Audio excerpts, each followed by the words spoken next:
Studio speaker or reference monitor placement is often overlooked, but putting your speakers in the wrong place can cause some real problems.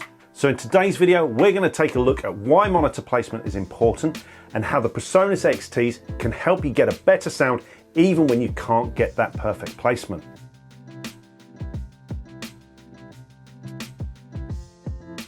When it comes to choosing studio monitors, you might begin to feel slightly overwhelmed.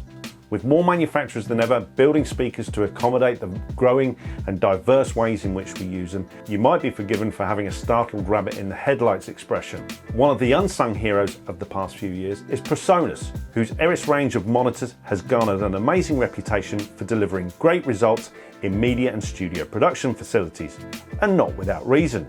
Coupled with excellent value, these monitors are an ideal addition to any production facility, and the great news is these popular monitors have recently had an upgrade. I've just been sent a pair of Eris 5 XTs and 8 XTs to try out. So let's take a closer look at how the Presonus range is evolving. Firstly, you'll notice only a slight difference to the still very slick design, with one main difference being the waveguide, which gives a wide 100 degrees horizontal dispersion on both the 5 and 8 XT models. This helps achieve a larger sweet spot area, which is great if you move around in your studio or when you have multiple people collaborating in the same space.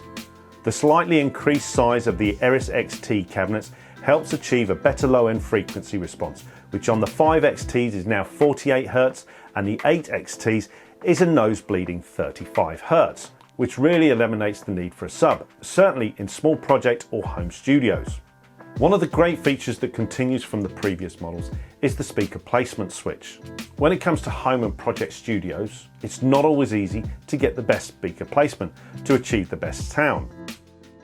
So what problems can be caused by ineffective speaker placement? Well, one problem, and probably the most common, is that low frequencies aren't always accurate. Have you ever moved around a room only to find that the low frequencies are more prominent and louder in certain areas of the room? This will be in part down to the acoustics of your room, but will often occur when speakers are placed in the corners or next to walls. Another problem is stereo image and sweet spots. The key here is symmetry and eliminating problem areas.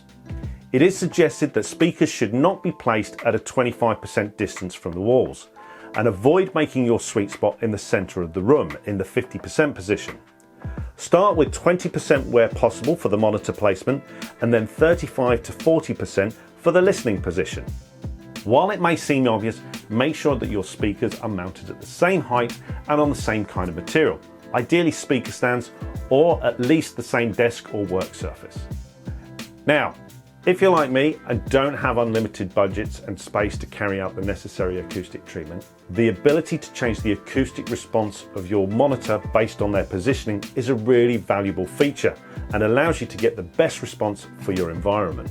On the Eris XTs, there are 3 placement settings to accommodate monitors either in a corner and next to the wall but not in a corner, or sat forward and away from the walls and corners. Coupled with high, mid and low frequency tuning controls, you can ensure that you get the flattest frequency response to achieve the best performance for your studio. The Eris 5 and the Eris 8 XT really deliver a great performance, with the 5s being more ideal for smaller rooms and desktop applications, and the 8s for those who like it loud and larger spaces. A new addition to the Eris XT range is the Eris 7 XT. And with its 6.5-inch driver and 1.25-inch tweeter, it sits perfectly in the middle of the range.